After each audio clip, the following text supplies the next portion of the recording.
Hey y'all, I'm Ariel. And I'm Brittany. And today we're talking about time management.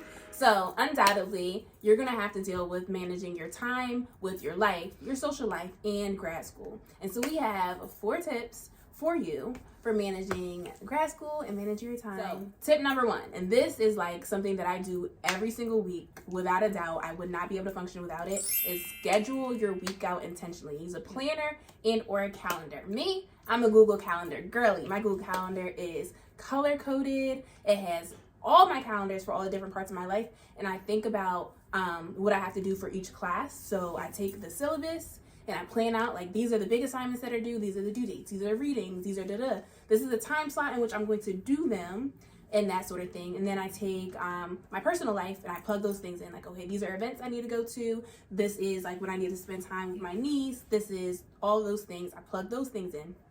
My business life, okay, girl, what do you have to do for your business? Are those in there? Plug all those things in. She a business woman. And what else? Like, literally everything. Also scheduling relaxing time, fun time, things to look forward to. Just schedule it out as much as you can, but also leave room for like a little wobble, because everything isn't going to go perfectly, but it makes a huge difference to scheduling. It really does. And then the calendar that you have, I would suggest putting it on your wall wherever your workspace is. And that way each month, or you can do the whole semester in one calendar on one page. So you can look at it and say, okay, like she was saying, this is when this is due, this is when that is due. And you can schedule things around that time. So you have your big picture assignments that are due. But then when you have your planner each week, you can sit maybe on Sundays or whenever you have your reset time to write down, okay, these are the things that are due this week, or these are the assignments I want to complete this week. So it just having things written down helps you commit to doing them, and it helps you know what you have due. And it also kind of diminishes some of that anxiety from having a lot of work, and you get it out of your head and you have it in writing. So, yeah. And just to add to that, like, I'm a digital planner type of person, and the reason why is because you can add alarms to it and reminders. So it's great to have like a calendar that you could see places. Love that. But for me, my calendar is connected to my iPad, my computer, and my phone. When I have an event coming up, I get a reminder an hour before and 15 minutes before. When I have a deadline coming up, I have a reminder a couple days prior to the actual assignment being due and the day of. So it being digital and like being able to give me reminders and say, girl, you need to get on this, helps me a lot. So I also would recommend digital planning as well. Figure out what works for you. Yes. You can do both if you want. But yeah, I didn't even think about that. The setting alerts and alarms. That's good. Okay. Gotcha. Tip number 2 is establishing accountability and using your peers to help hold you accountable. Lean on each other. Yes, and so I would recommend joining a writing group. So when you're in grad school, 9 times out of 10, you'll have a lot of writing assignments. Well, at least in our program we do. And so having people to write with maybe once or twice a week really helps.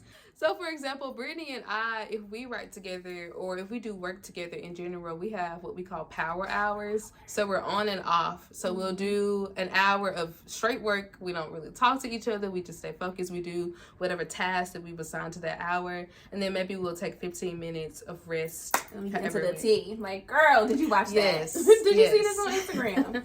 And so it kind of helps us balance the need to take a break and then also making sure we're getting our work done. You can also join professional organizations. So I know Women in Cognitive Science, if you join them, for instance, they have like coffee hours, they have writing groups that you can join. And so there are many different opportunities to bring other people into your graduate journey to help hold you accountable and to also make it fun and encouraging, because you will need encouragement when it gets tough.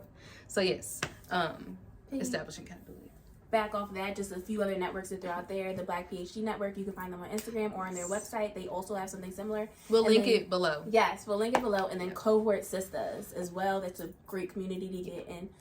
Just get and be a part of. They have writing groups. They have all sort of different ways of accountability, and that is huge when it comes to navigating your PhD journey. All right, and tip number 3 around time management is, drumroll please. What is tip number 3? Learning your body. And this is huge too, right? Because everybody functions differently at different times. You have your peak might be at a different time than somebody else's peak. And you might be able to write in a different environment than someone else. I'm a morning person. I get up at the crack of the dawn. I don't set an alarm. I'm just going to get up. And for me, those are my most productive hours. Well, that's impressive. Hours. No alarm. No alarm. Wow. I don't set alarms. I don't. Prayerfully, I can continue to do that. But yeah. So the crack of dawn, I'm up. And so what that looks like is that the first thing, I don't like writing. So yes, I'm a PhD student that does not like to write, and that's okay. And that's you know you don't like to write, and we all have our strengths and weakness, because I could do a discussion, okay? But so that for me, what that looks like is when I get up in the morning, one of my first tasks, if I have a big writing assignment to do, is going to be to work on that task.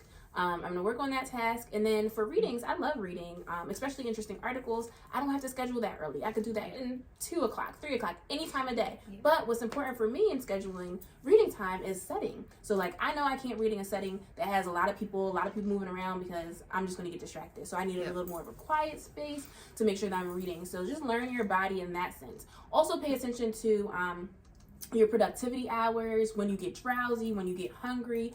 Are you able to do work when you're hungry or hangry? If not, are you scheduling your food time? Like, all those things make a difference in how you pour into yourself and how you're able to produce for your work, job, and life. So really listen to your body and plan accordingly. Do you have anything to add to that? You said it wonderfully. Yes. So just make sure you schedule everything around your body, because if you don't respect, when your body is tired, like you said, when it's drowsy and whatnot, you're not going to produce great work at all, and you're going to be miserable.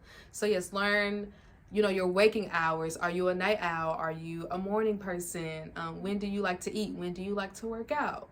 Do you like to work in the morning? Do you like to work at noon or in the evening? So just really figure out your body and plan accordingly around, your body schedule. That'll help you be the most productive. I would agree. And I think I mentioned before, I'm not sure, but for the ladies too, think about your cycle. Think about things like that, and when there are ebbs and flows, and plan around that too. So if you have an assignment that's due around the same time that you're going to be down bad, girl, plan earlier. Get it done earlier, or like plan strategically. Put it in bite-sized chunks so it doesn't hit you at that time. I'm trying to think about anything else. But yeah, just pay attention to your body. So Ariel and I can get the same assignment at the same time. When we work on it, the amount of time we work on it, how we work on it, completely different. Because she's not going to be up at 5 a.m. working on it like I am. Not gonna be up. But I'm not going to be up at midnight. Because I shall be up. And I be asleep in the morning. Right. So, yes. Okay. Tip number 4 is making sure that you don't overcommit, okay? Nothing is worse than having to cancel your plans or having to back out of a commitment. Nobody likes doing it. So learn your limits, respect your own boundaries, and be okay with saying no. Learn how to say no quickly. We are not kids anymore. Child, tell them no. Tell them you don't have time. No. That's the Destiny's Child. Say no. Yes, and if you have struggle, I'm a person who struggles to say no.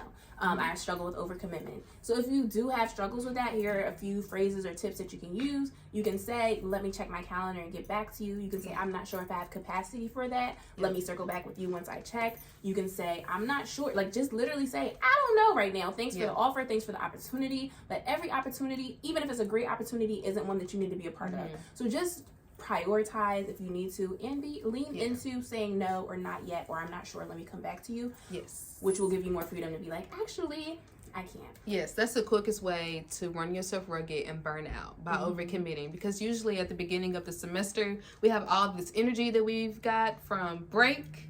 And you're like, oh, I'm going to do this and this and that. I'm going to do all this semester. I'm going to accomplish so much stuff. But then when the workload starts building up and cracking down on you, then you have to reassess and then like back out of some stuff. So going in, just be realistic. That's the best thing that you can do. And, build in time for yourself to take a break and to relax so that you don't get burned out, and so that you can, pace yourself throughout the semester to continue to produce your best work.